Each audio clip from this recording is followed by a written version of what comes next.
Muy buenas a todos. Madre mía, nos hemos juntado aquí cuatro personajes, cuatro gestores, cuatro apasionados de la inversión, cuatro perfiles muy diferentes que nos vais a ir conociendo poco a poco. Bueno, en un encuentro de momento semanal, vamos a ver por dónde fluimos para hablar cositas de actualidad, para hablar de nuestros análisis y de nuestras estrategias y, bueno, de tener debates. Esperemos que no lleguemos a los guantazos, pero bueno. Os voy a presentar, vamos a hacer una presentación rapidita por ser el primer capítulo y luego a partir de los siguientes pues ya lo iremos viendo. En primer lugar tengo aquí a Mikel Goicoechea, alias Goico. ¿Qué tal? Hola, ¿qué tal? Buenas tardes. Pues nada, encantado de estar aquí, participar en este proyecto con estos auténticos cracks. Creo que vamos a aprender mucho, nos vamos a divertir, vamos a compartir y bueno, también la oportunidad de conectar con la comunidad.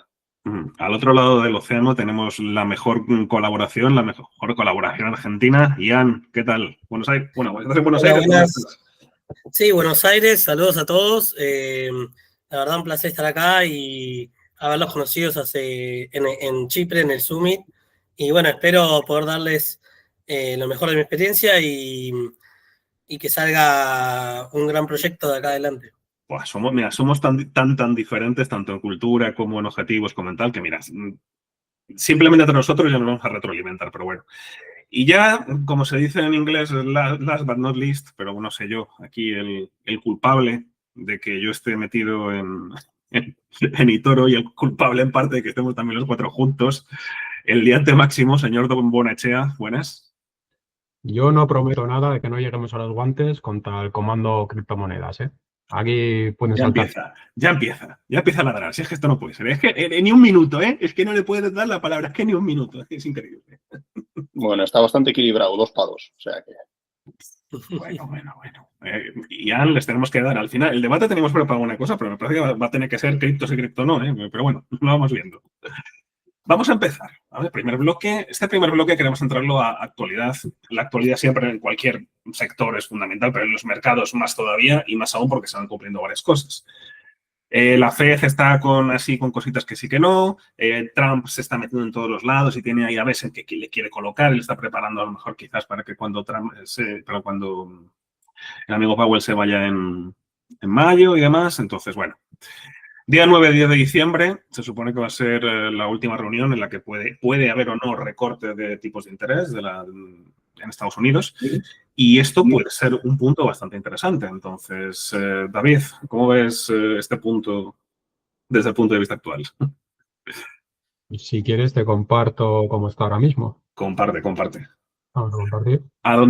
Mirando últimamente las apuestas, no sé si también os lo vas a contar, pero las apuestas han pasado de estar... Ahí estamos, mira, ahí está. Ahí está. De nada a todo. 85% tenemos ya. 85%. 85%. Bueno, a ver, yo quiero dejar una cosa clara. Lo que sucede aquí, o sea, no tenéis nada más que venir aquí, ir a CME, ver cuánto por ciento está 2 días antes y lo que aparezca aquí es lo que va a suceder. O sea, cuando empecemos con las porras de va a ser 0,25, 0,50, un 0%, olvidarse. Venir aquí y lo que está aquí marcado es lo que va a suceder porque la FED no puede dar una sorpresa, y menos una sorpresa negativa, digamos. Es decir, la FED lo primero que tiene que hacer es controlar la inflación, lo segundo, que a mucha gente se le olvida, es controlar el empleo, y lo tercero es tener estabilidad económica, porque al final ellos mismos es un propio riesgo sistémico si hacen algo que no se espera.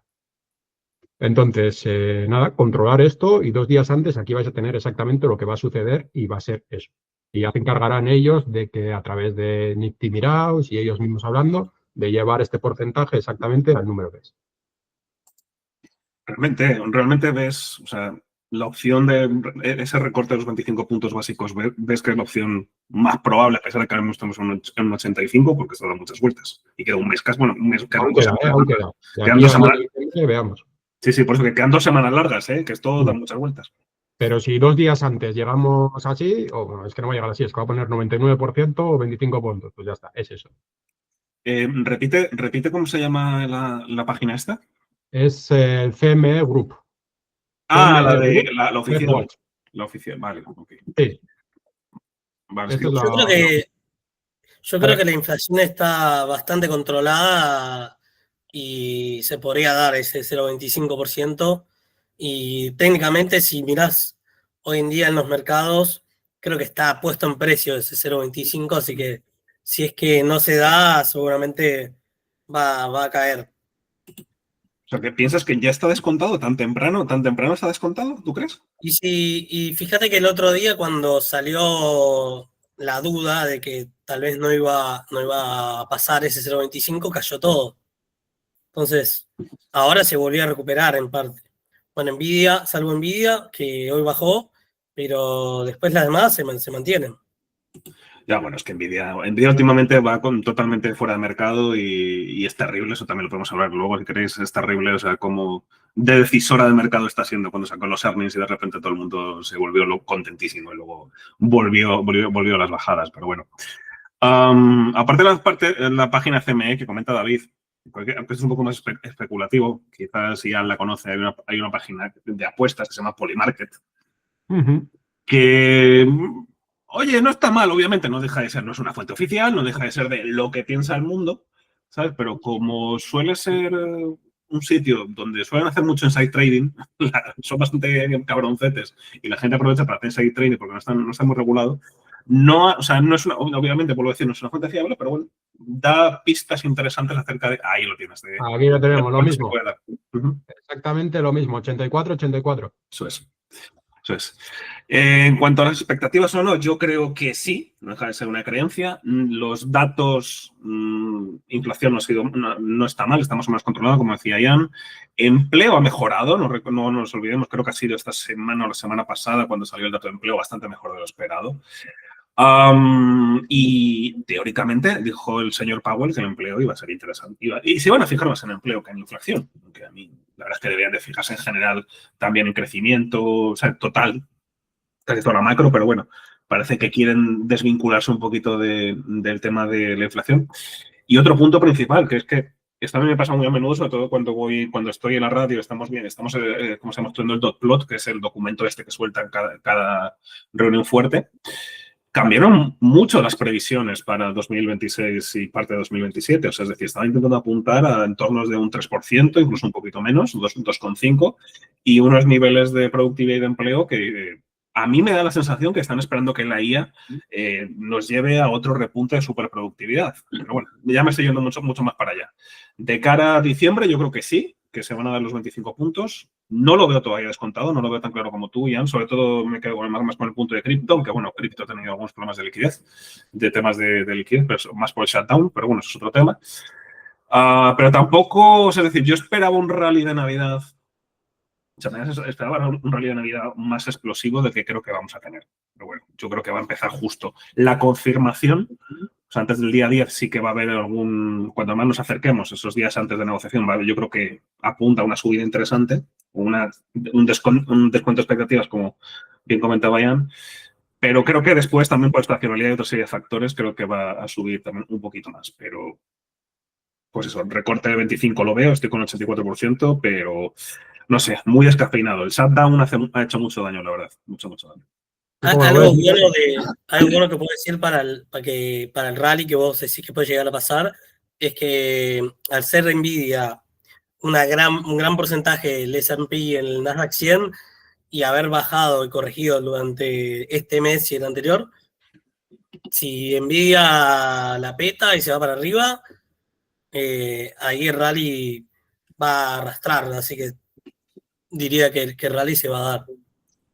Hombre, es una condición necesaria. No sé si es suficiente, pero sí necesaria. Pero bueno, Miquel, ¿qué querías comentar? Bueno, no veo claro realmente qué va a pasar con el rally de Navidad.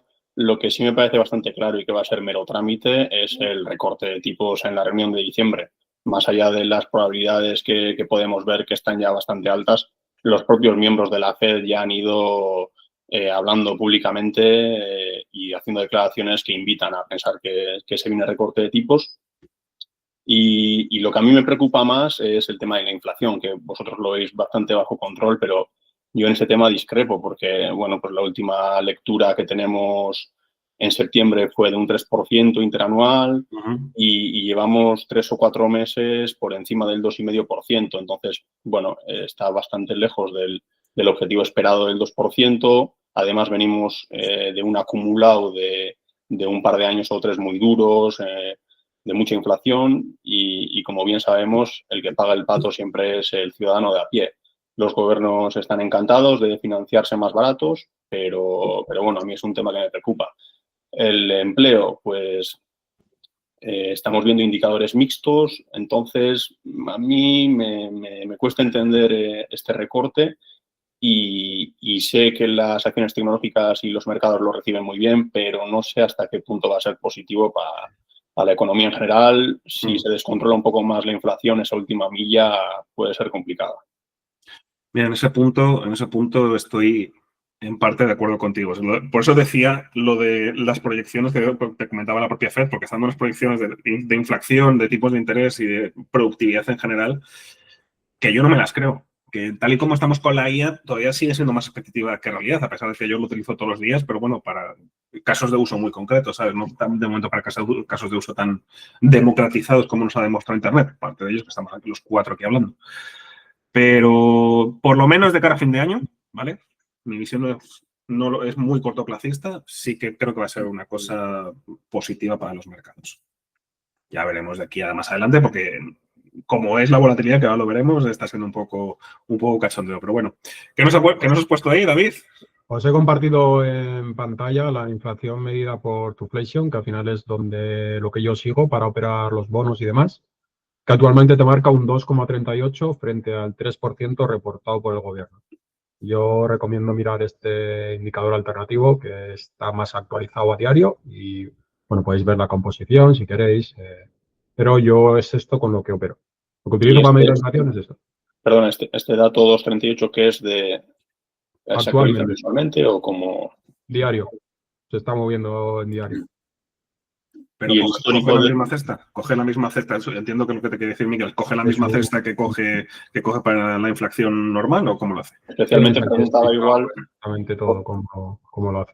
Preguntaba especialmente como en los últimos meses, por el tema del shutdown, hemos tenido menos datos económicos. No sé si a lo mejor nos podría iluminar un poco sobre cómo ha ido en octubre, noviembre. No tenemos datos oficiales, podría ser una forma un poco de contrastar. Cómo lo calcula es un documento de 50 páginas, así que ahora mismo no me lo envían.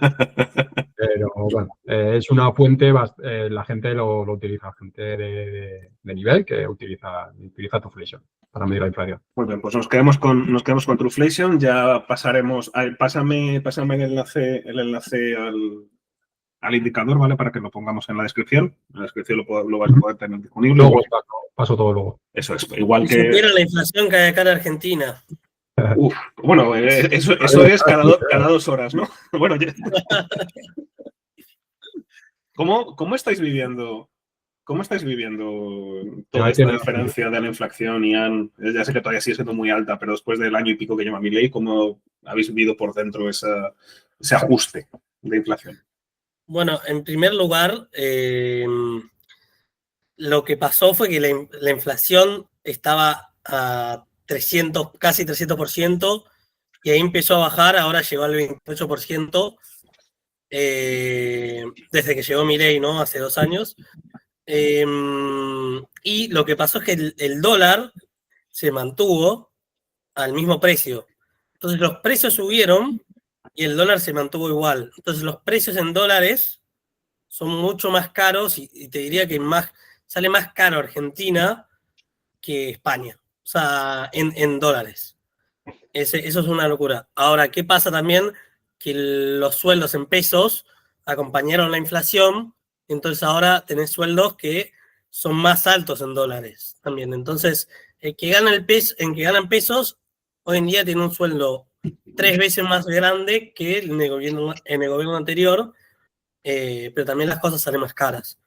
Así que todo más o menos se va acomodando. Y obviamente para mí Milei, yo estoy a favor, va a arreglar el país y en unos años, si todo va bien, vamos a ser una potencia, como dice Milei. Y para mí la inflación del año que viene ya se va a acercar a números más normales en la región, cerca del 10%. Salvados por Estados Unidos, ¿no? También salvados por Estados Unidos, es verdad. Y una cosa también, por ejemplo, a vos, David, que te gustan los bonos, si vos compras un bono en pesos, por ejemplo, que rinda, por ejemplo, el 28% o 29%, algo así. Sí, claro, pero Mientras el peso se mantenga, vos estás ganando 28 o 29% en dólares.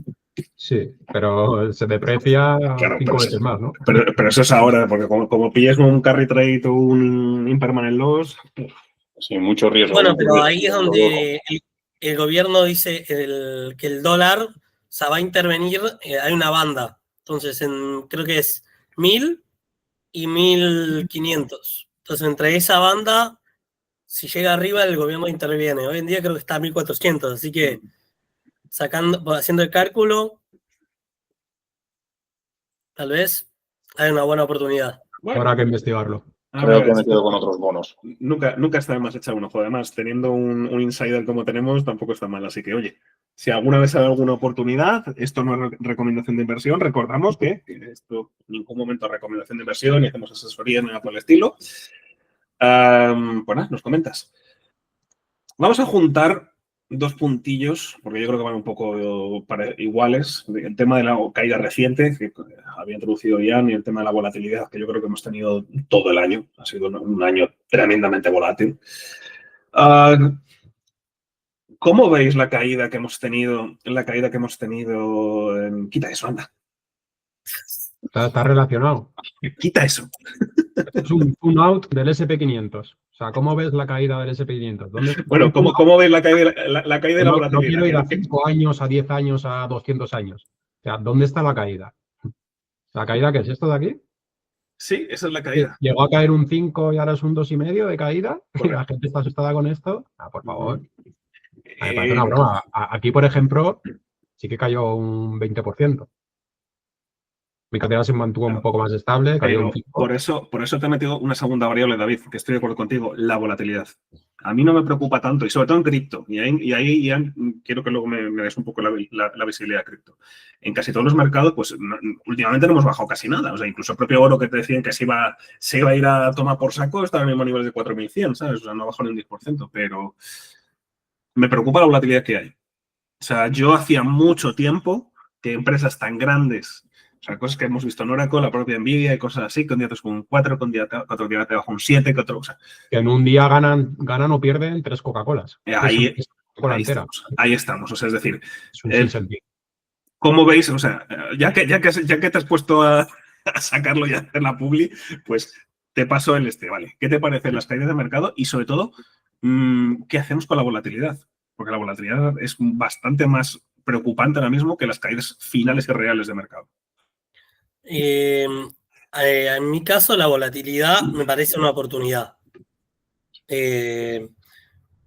Por ejemplo, yo, en mi caso personal, cuando fue la caída en abril, lo que hice fue aprovechar para agarrar empresas que tenía, que no me gustaban mucho, porque estaba full invertido, para comprar las que sí me gustaban mucho. Entonces fui rotando el portfolio y eso me permitió recuperar mucho más que el mercado, digamos, mucho más rápido.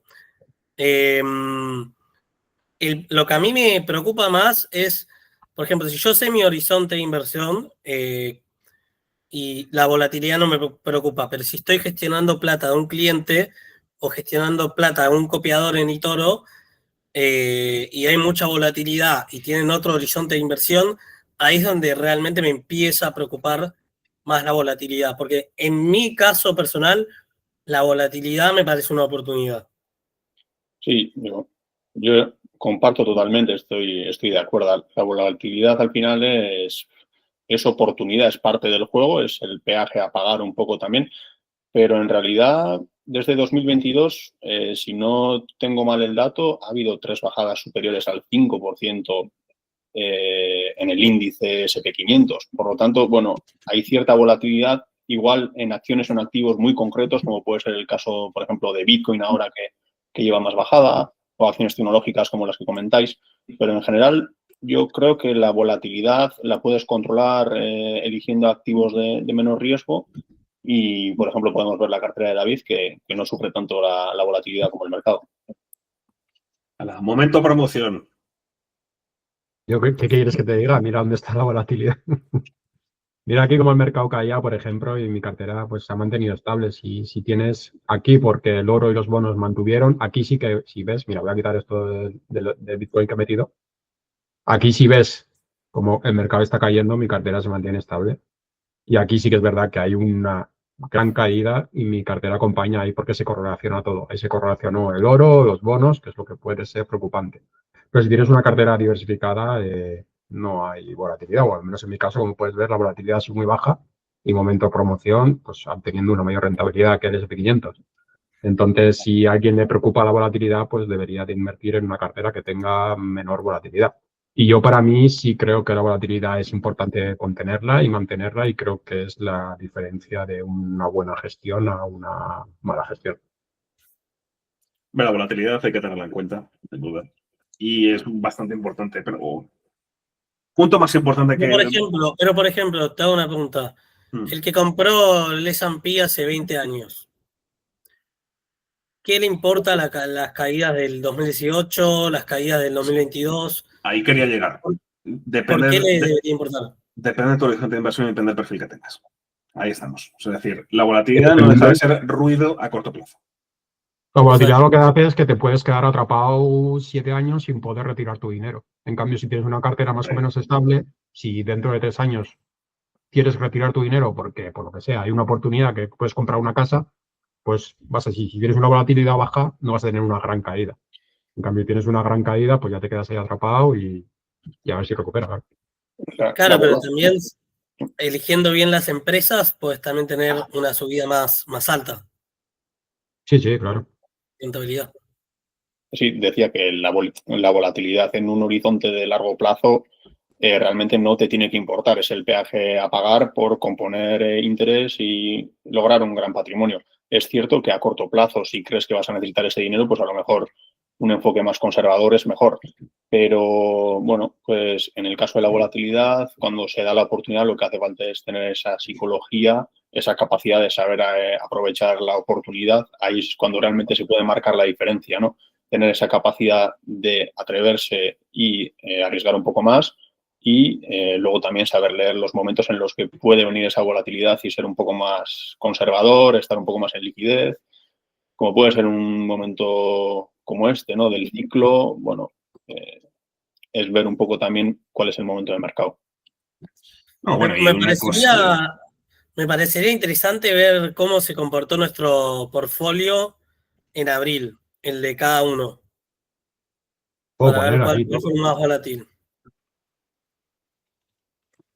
Bueno, mientras tanto, una cosa también interesante. Sí, es eso. Mientras va sacando el portafolio. Vale, te voy sacando aquí la publicidad.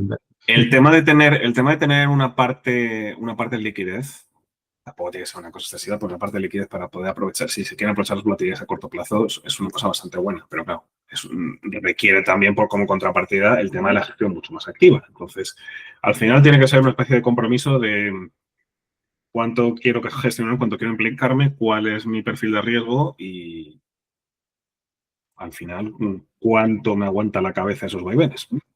Sí, totalmente. Lo psicológico es lo más importante. Porque tal vez nosotros podemos aguantar la volatilidad de nuestro portafolio, pero el copiador no. Entonces ahí es donde es importante la volatilidad en mi ecuación.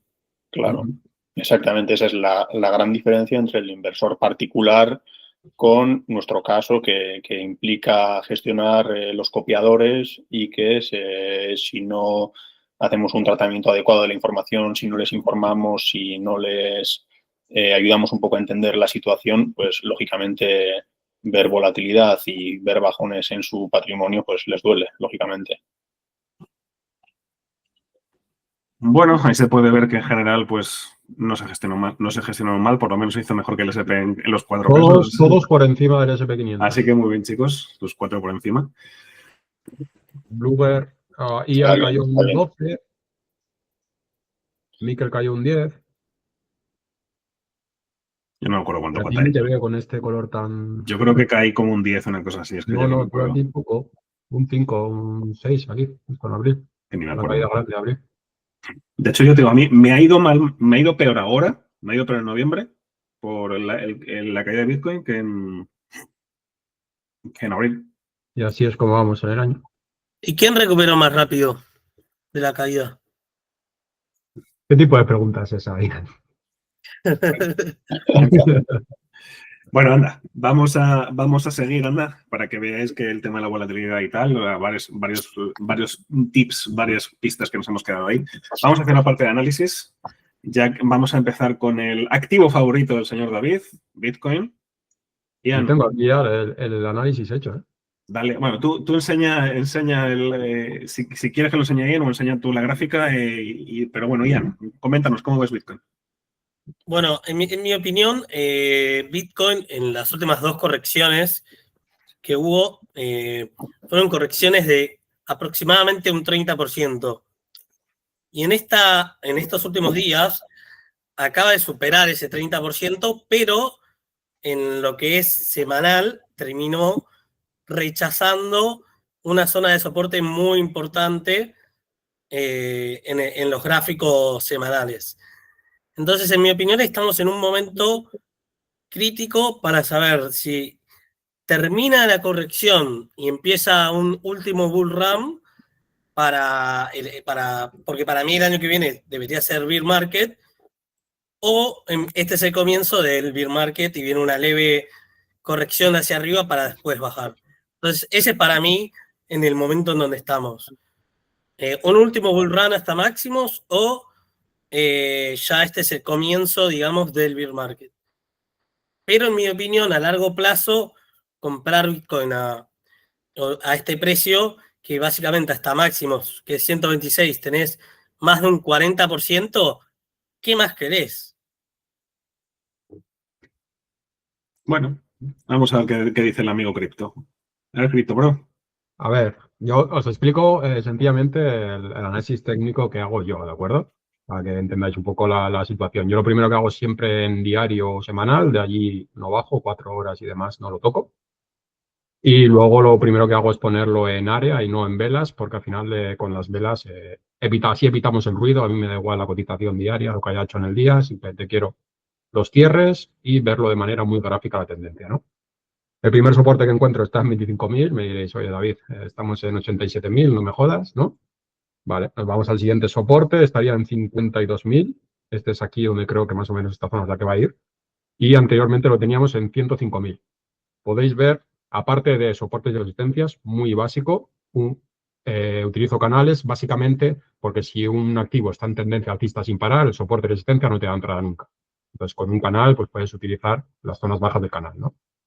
Pero podemos ver cómo aquí perdió.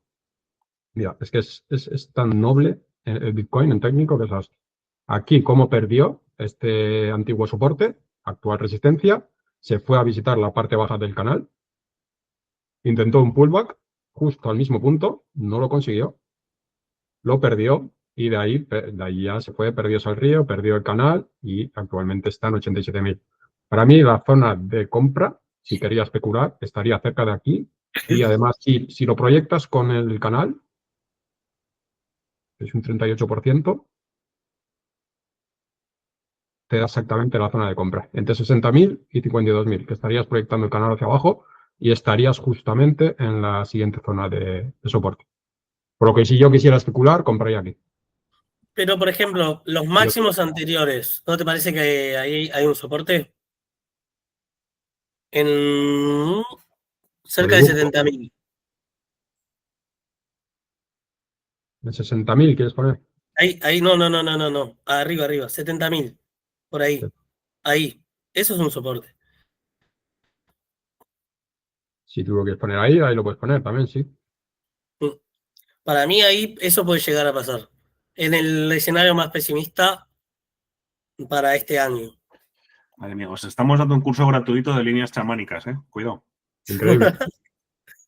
Pero Ahí poné estamos velas japonesas. Poné velas japonesas. un 18% más. Y hace zoom, hace un poco de zoom. Y ponelo en semanal.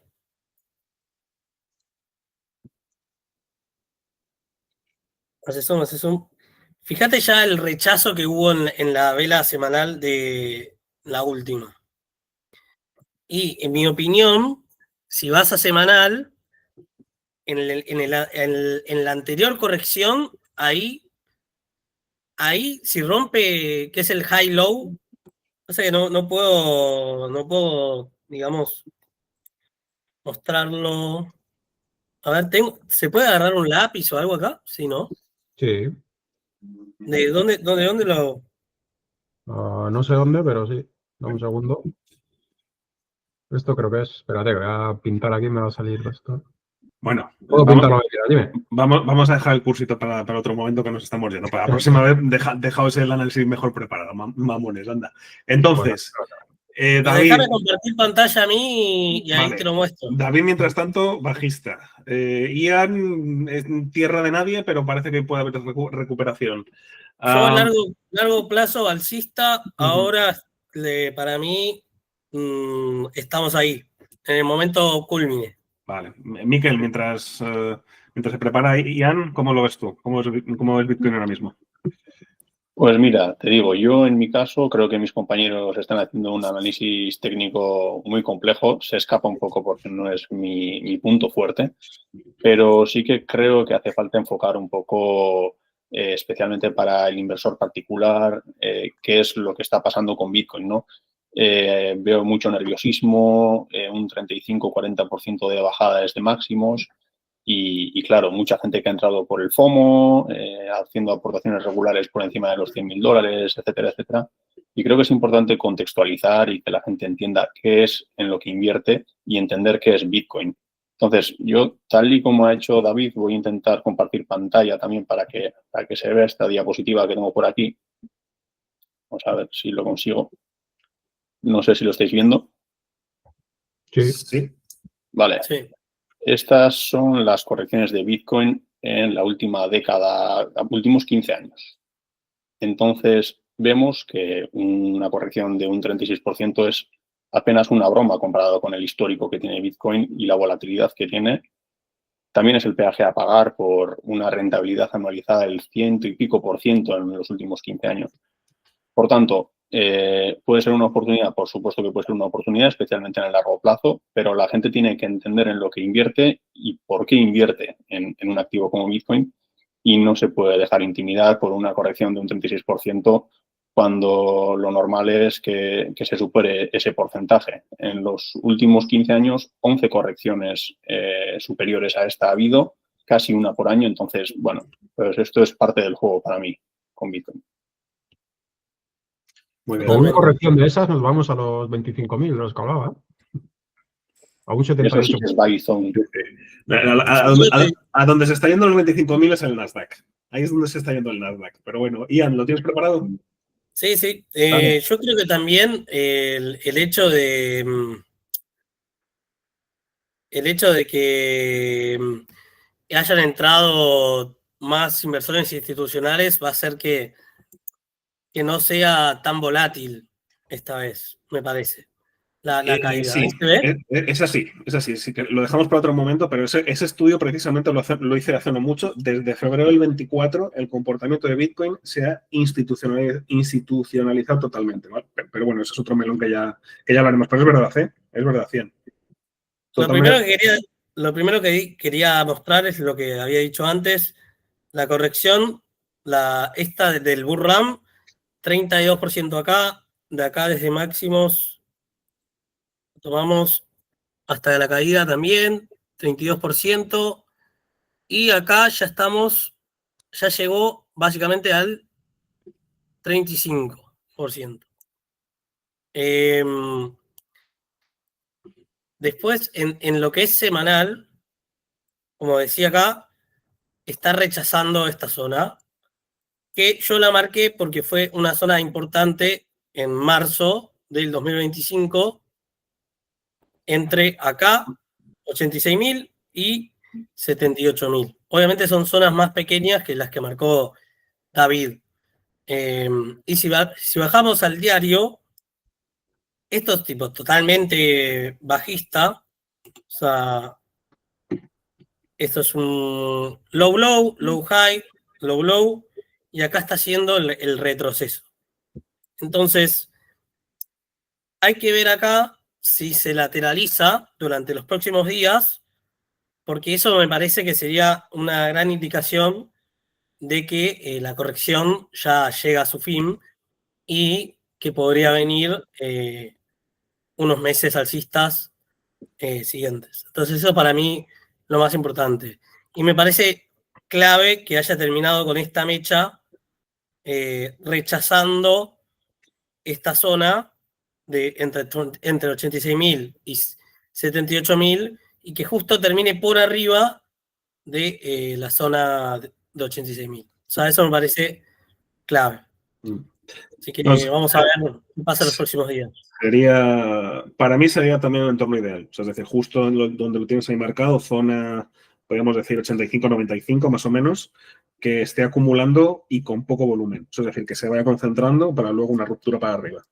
Más o menos por, digamos, justo unos días, estamos para más o menos entornos cercanos a la decisión de tipos de interés empezar a pegar la subida. Es lo que me gustaría. Ahora mismo como estamos, no hay, o sea, ahora mismo como estamos a ver si se cierra, si se termina de cerrar la estructura bajista de corto plazo. O sea, ahora mismo, desgraciadamente, le doy más razón a David que a ti. Ahora mismo le doy más la razón a David que a ti, pero por comportamientos en la buena gráfica que ha puesto de Vilelo Miquel, esto no ha sido la primera vez que pasa. No ha sido la primera vez que pasa en Bitcoin, o sea, la última. Las reglas del juego son diferentes a hace 2 años, pero por cómo es el activo y por cómo ha sido normalmente, vamos a ver qué pasa los próximos días. Para mí, el último bear market fue una caída de 80 y algo, creo que fue. Sí, 25.000, nos vamos. 27% más o menos. Y replica. De 69.000 y pico a 15.000, o sea, lo que salga. Sí. Es eso. A ver, si tomamos los máximos. Pues cada vez entiendo que es más difícil, ¿no? Que se mueva tanto. Sí. En mi opinión, si tomamos los máximos, debería caer, si cae lo mismo porcentaje que la otra vez, hasta los 40.000 más o menos. 30.000, 35.000, 40.000 por ahí. Bueno, viendo para mí esto va a pasar. Para mí va a corregir hasta un 50% máximo, en mi opinión. Hay, o sea, por las proyecciones que tengo yo tirada de mis sistemas y también de otras gentes que hemos visto, que hemos visto incluso las liquidaciones o comportamientos intentando replicar comportamientos no solo el propio Bitcoin, sino a veces mirando el Nasdaq que otros lados, ahora que está institucionalizada. Si el ciclo de bajada del bear market, como tú comentabas, llegase a cumplirse, el precio objetivo, obviamente no deja de ser bola de cristal, pero el precio objetivo estaría entre 54, sí, entre 50 y 60 más o menos, aproximadamente, mínimos de ciclo. Pero bueno, espero que eso tarde después de que se vaya a 140, 150 y nos saquemos un buen pico. Pero bueno. Vamos a ver, nos estamos yendo un poco de tiempo y tampoco quiero que le demos muchas más vueltas al tema de los análisis. Entonces, tenemos 2 temas sobre la mesa. Y el primero que hable se lo lleva. ¿Podemos hablar temas de macro o diversificación de bonos? ¿Quién quiere hablar de esos 2 temas? Yo te puse una pantalla ya. Pues bueno, ¿de qué nos vas a hablar, David? ¿Qué análisis nos vas a hacer? Os voy a traer más cosas para que podáis utilizar, ¿vale? Esto es lo que yo utilizo para ahora decidir si invertimos en bonos corporativos o en bonos gubernamentales. Esto es el high yield, los conocidos bonos basura, pero bueno, dentro de bonos basura tenéis empresas como Boeing. O sea, no son basura, no es tío Pepe Fintech, ¿de acuerdo? Entonces, esto es muy sencillo, o sea, es lo más sencillo que hay. Básicamente, cuando el spread está bajo, esto quiere decir, esto es la diferencia que se paga de más por los bonos corporativos frente a los bonos gubernamentales. Cuando el spread es bajo, lo que vamos a hacer va a ser comprar bonos gubernamentales, porque nos están dando muy poco más diferencial por los bonos corporativos. Cuando el spread es alto, nos vamos a los bonos corporativos. Seguramente que habéis escuchado la noticia de hace un mes o así que los bonos de Microsoft estaban dando menor rentabilidad que los del gobierno, lo cual a mi parecer es una estupidez. Decir que Microsoft tiene menos riesgo que el gobierno de los Estados Unidos. Porque si el gobierno de Estados Unidos quiebra, Microsoft quiebra, automático. En cambio, de la otra manera no. Pero bueno. Esto también me sirve a mí para ver la codicia y el miedo. Esto es la codicia y el miedo. No os veáis la CNNC, el Fera Green Index, que lo que hace es medir tweets. Por favor, o sea, eso no es serio. Esto es lo que te mide si hay codicia o hay miedo. Y actualmente hay una codicia extrema. básicamente. Porque si no, los inversores en bonos que son experimentados no pagarían un spread mucho más alto, pedirían un spread más alto a las empresas, a los bonos corporativos, a las empresas, pensando que pues, va a haber una recesión o que ya estamos en una. Pues y demasiado me parece, porque la última vez... bueno, es que a lo mejor es que estás poniendo los high yield puros, vale. Es que yo normalmente miro otras... Esta curva está muy bien. Yo me fijo también en cómo van los tips, cómo van los bonos ajustados por inflación, ¿vale? En algún momento sí que os lo comentamos. Pero bueno, cómo van las tips, cómo van las... por Dios, los bonos, los flotantes y esta, pero la cesta de high yield no es la que tú tienes, porque a mí me salía como que la diferencia entre la rentabilidad que te da el bono de una empresa relativamente arriesgada, no sé, estamos hablando a lo mejor de una triple B o menos. Sí, no sé, ¿son bonos senior o son...? Estos son triple B inferior. Vale, pero bueno, no sé si son los propios senior de la empresa o pueden ser de categoría inferior. La cesta exactamente. Vale, pues yo creo que es una cesta diferente porque a mí me salía como un 1%, una cosa así. Es decir, la diferencia entre meterte a tipo de interés de Estados Unidos o meterlo en patatas unidas sociedad anónima era prácticamente inexistente y efectivamente. La conclusión es la misma a la que he llegado con David. Si es que si el riesgo es más o menos el mismo, la rentabilidad es prácticamente parecida, pues me voy a los sitios donde hay menos riesgos. El dinero inteligente normalmente intenta fluir a intentar rascar lo máximo posible. Gran parte de eso es todo lo que está pasando con Japón. Todos los carry trades y todo este tipo de cosas también ha pasado porque el dinero interesante era que lo cogiese en Japón a coste cero y después pues te sacabas la diferencia. En la diferencia pues son bonos europeos o americanos. Pero bueno, muy interesante. ¿Qué porcentaje de tu portfolio tenés en bonos, David? Actualmente un 35%. ¿Pero qué tienes? ¿No crees que tenés un coste de oportunidad también a largo plazo? No, si la renta variable cae un 50%, tengo el margen para obtener ganancias y además comprar renta variable a buen precio. En cambio, si a estas valoraciones estás 100% invertido en renta variable y te pilla el toro, pues estás fuera. Te pilla el toro. O sea, tu carrera se acabó. A ver, es muy importante también cómo tengas definida la cartera. O sea, la mía últimamente está siendo más arriesgada, porque por ejemplo me he metido en Russell hace poco, pero esta cena tenía un tercio en bonos flotantes. Y de hecho, si te digo la verdad, me había ido mejor con ese tercio, manteniendo ese tercio, que haber metido puntos de rentabilidad, por lo menos el último trimestre, de riesgo, perdón, el último trimestre.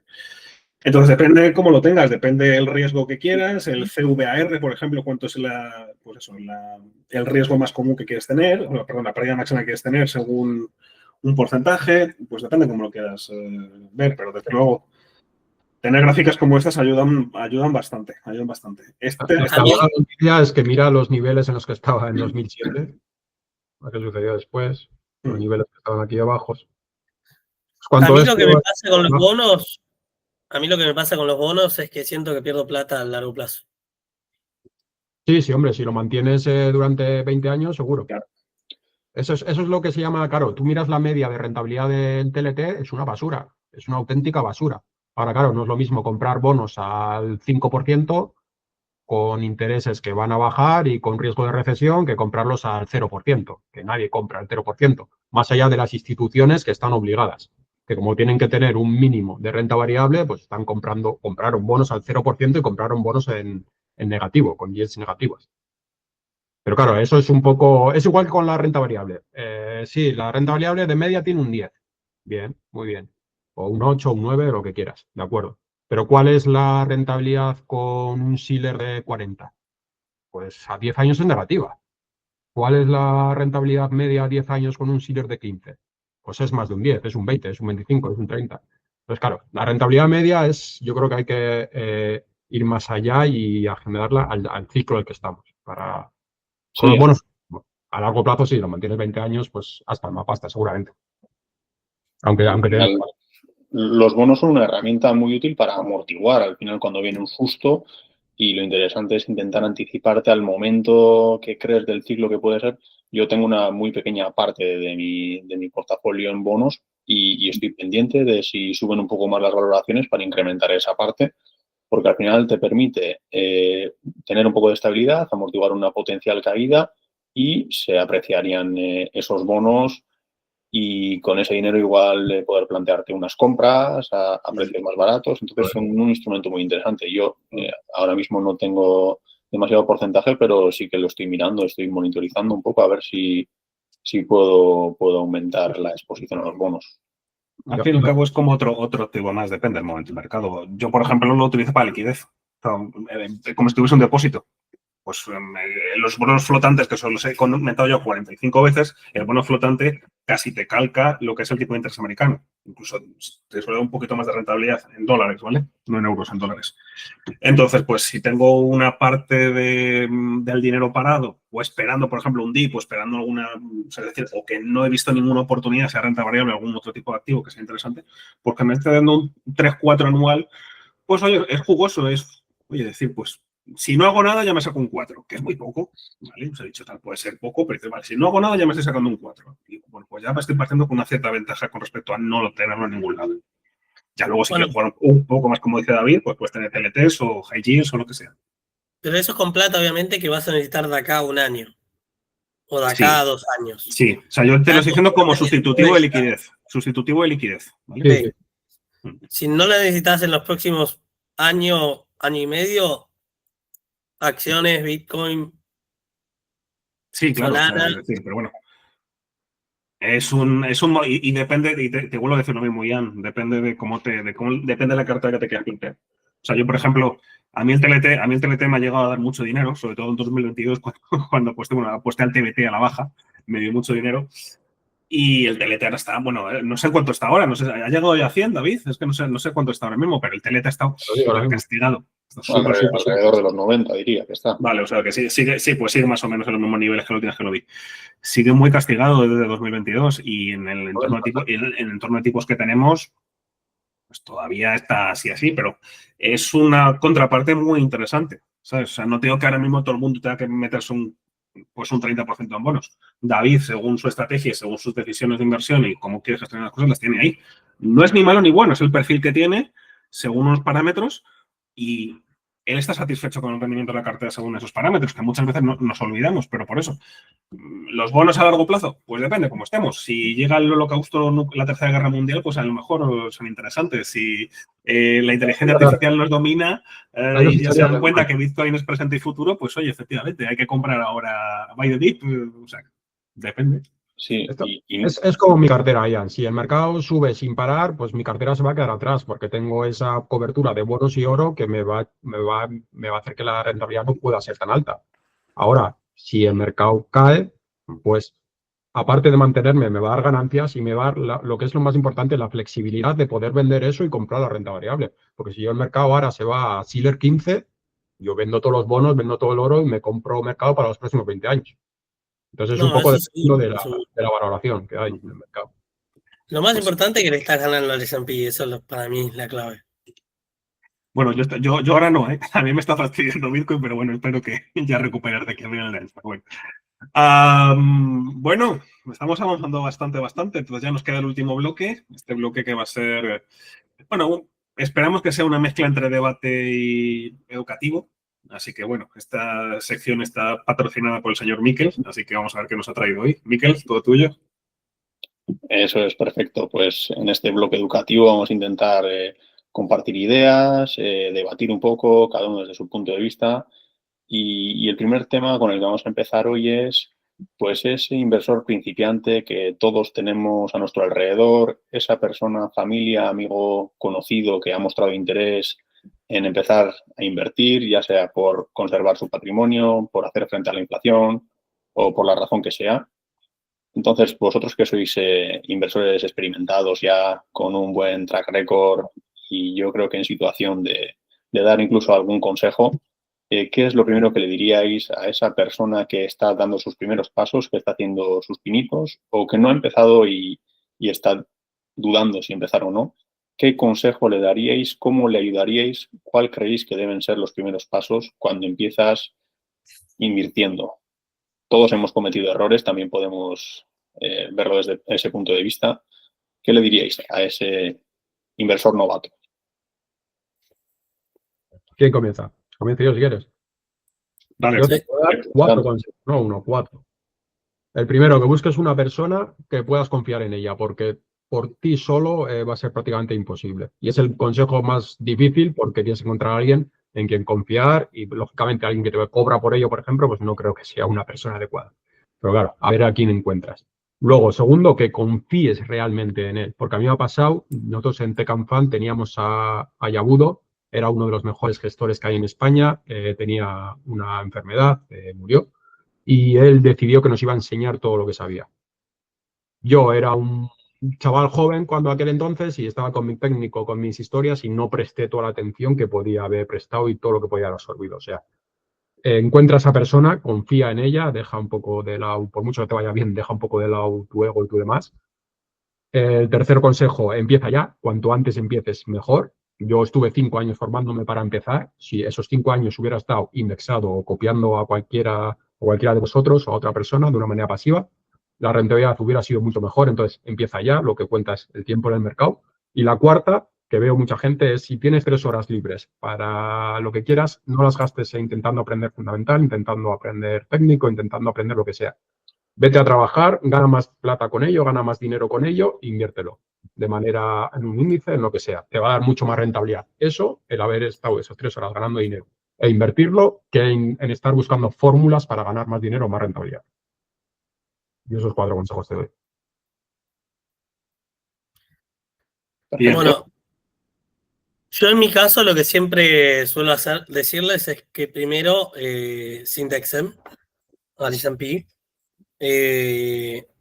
Segundo, que le den mucha atención primero a la educación, antes de ellos querer invertir esa plata. Y que en la educación le presten muchísima atención a lo psicológico, porque en mi opinión es el 95% de las inversiones. O sea, vos podés ser el mejor analista fundamental, el mejor analista técnico, lo que quieras, pero si no podés controlar tu mente, estás totalmente out. Entonces eso para mí es lo más importante. Si yo, por ejemplo, que empecé en 2018, me hubiese indexado hasta que fui rentable en 2021, 2020, 2021, hubiese tenido una ganancia bastante grande, que me la perdí. Entonces, ¿Se te ha paralizado? no sé. ¿Ahí se me escucha? Sí, ahora sí. Ya está güey. Bueno, decía que yo empecé en 2018 y desde 2018 yo empecé a hacer trading y quemé varias cuentas en ese proceso hasta aprender.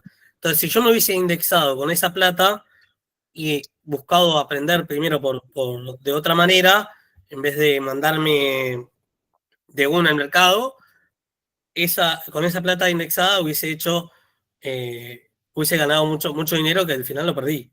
Entonces, un costo de oportunidad perdida. Y también tenés que conseguir un mentor, alguien que confíes y que te lleve un poco por el camino y te guíe. Porque al final los caminos ya están hechos y no hace falta crearte uno propio, sino que tenés que seguir uno que te lleva al éxito. A ver, el punto más... joder, es que habéis dicho ya... Habéis ya dado mantras cabrones muy buenos, pero a ver. Yo le daría una vuelta a lo que habéis dicho vosotros, si es efectivamente, antes de empezar, yo también digo muchas veces lo que decía Ian, lo de, pues mira, métete $1.000 o 1.000 euros, lo primero que tengas en el SP. Pero bueno, es que hay varios temas que son psicológicos, pero son también de experiencia con el dinero. O sea, es decir, primero, lo que comentaba David, si no tienes por qué tener una gran cultura de ahorro, pero sí una cultura de, vale, o sea, es decir, pues si te metes en la inversión y vas con $100, pues por mucho que seas muy rentable, pues te va a dar igual. O sea, es decir, pues que te hagas un por 3, pues te va a dar igual, por lo menos en esta parte del mundo. Entonces también hay que tener un poco de cabeza con qué cantidades necesitas moverte y para qué objetivos, porque una de las cosas que yo suelo pedir a la gente es el perfil de inversor. ¿A qué me refiero con el perfil de inversor? Primero, ¿cuánto estás dispuesto? Antes decía mucho cuánto estás dispuesto a perder, ya no me gusta mucho porque me parece, o sea, parece que estás dejando el sesgo de que invertir, sea bien trading o sea un poco más a largo plazo, lo que sea, parece que es como el casino y no es así. O sea, no es así, es una cosa muy diferente. Pero sobre todo es eso, que la gente tenga constancia de cuánto te duele perder. Porque muchas veces yo le decido, ¿qué pasa si mañana Trump dice 2 gilipolleces y te va a comer con un 30%. No, es que eso no puede pasar. Digo, te ha pasado hace 6 meses. Bueno, Yo la primera pregunta que hago, Javier, siempre. ¿Cuánto estás dispuesto a perder? Siempre te vienen con ¿cuánto puedo ganar si invierto tal? ¿Esto cuánto dinero? ¿Cuánto estás dispuesto a perder? No, o la clásica de si lo meto ahora, si meto X dinero ahora, ¿cuánto me das? ¿Cuánto me vas a dar? O sea, es decir, todo ese tipo de cosas, chicos, chicas, es una incultura que te cagas. Y es camino directo al precipicio. Que a lo mejor puede venir bien para aprender, porque es decir, yo llevo algunos años más que ella, yo llevo 20 años invirtiendo en diferentes estilos.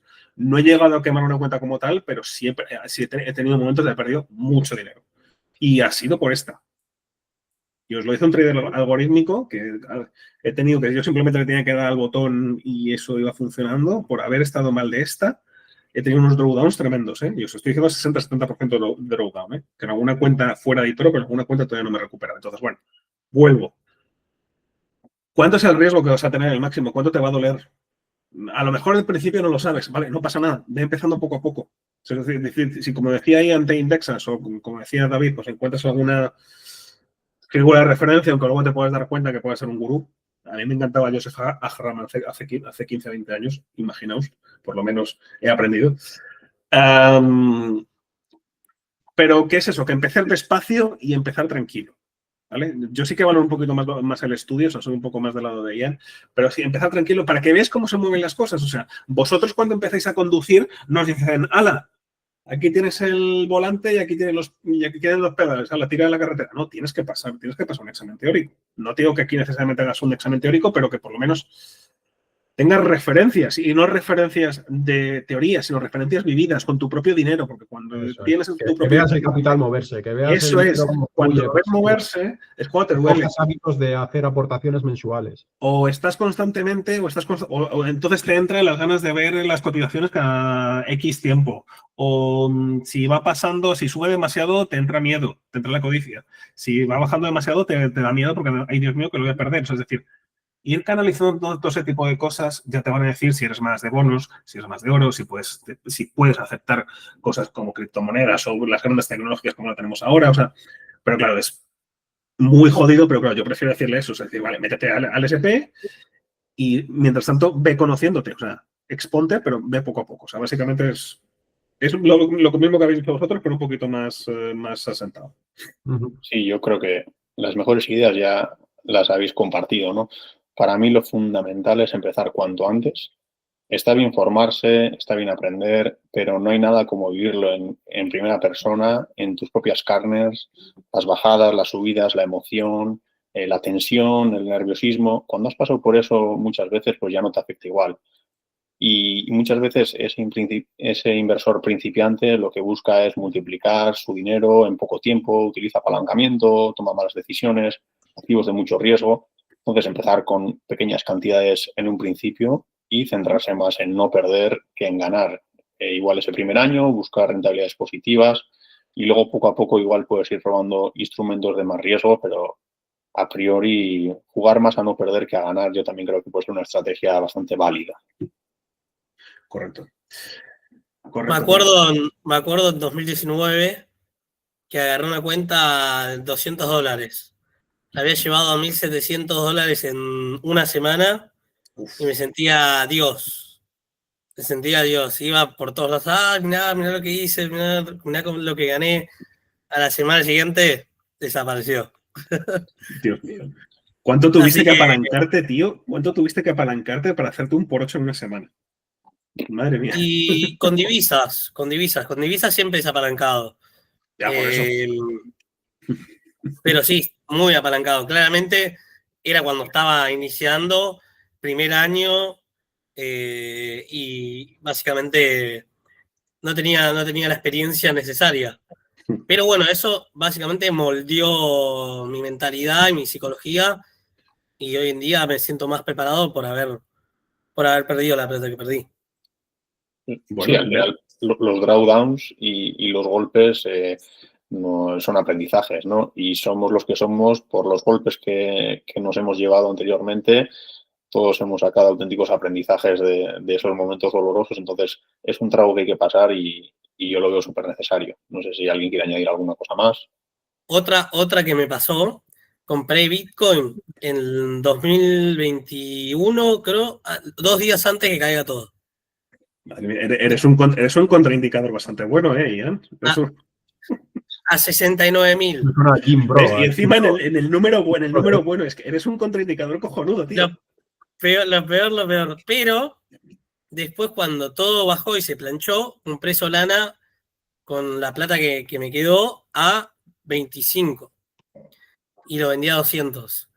Y terminé en el total sacando un 200% a esa plata con la que entré en el 2 días antes que caiga todo. Terminé sacando un 200% 2 años después por comprar otra criptomoneda y Vale. rotar. Pero la pregunta importante, yo creo que con esto, Miquel, no nos dices, pero yo creo que con esto podemos dejarlo. ¿Cuál fue la diferencia entre un trade y otro? Y si no me da alguna razón, va a ser casualidad. ¿Cuál fue la diferencia entre el trade de los 69K en Bitcoin y el trade de los 25 en Solana? Y la diferencia fue que en Bitcoin entré porque estaban entrando todos y me sentí, digamos, que tenía que comprar. El FOMO. Me agarró un FOMO. Y en 25 en Solana yo hice un análisis más profundo, detallado, creía en el proyecto. En mi opinión es mejor que la red de Ethereum porque es más barata, es más eficiente. Y para mí, con el tiempo, Solana va a terminar reemplazando Ethereum como la mejor red de criptos. Entonces, en mi opinión, Solana era la opción correcta y metí un all-in en Solana con esa plata que me había comido un drawdown de 69.000 a 15.000. Imagínate. Bueno, Y ¿ves? estaba La diferencia entre una cosa y otra, pues hubo un análisis de algunos tipos, lo que sea, pero hubo un análisis. Pero ves, ahí está la evolución. Ahí eso es lo más importante. Si podéis intentar evitar este tipo de FOMOs y de emociones y tal, pues hacednos caso, por favor, con los consejos. Ahí está el aprendizaje. Y ya, para no seguir ya acercándonos a ser abuelos cebolleta con tanto consejo, no sé si nos da tiempo para una pregunta educativa más o lo dejamos aquí, como vamos de tiempo. Dale. Javier, que... Dale, pero respondamos rápido. Es decir, respondamos en 2 frases. La pregunta mágica de Miquel. Venga, una última, cambiando de tema bastante. Tanto que se comenta el recorte de tipos que viene en diciembre. ¿Cómo afecta el recorte de tipos al ciudadano de a pie? Porque a los mercados financieros creo que hemos hablado bastante amplio, pero al ciudadano de a pie, a la persona que va al supermercado, que cobra su salario y que tiene sus ahorros en la cuenta del banco, ¿cómo le afecta la subida o bajada de tipos al bolsillo del ciudadano? Prácticamente nada.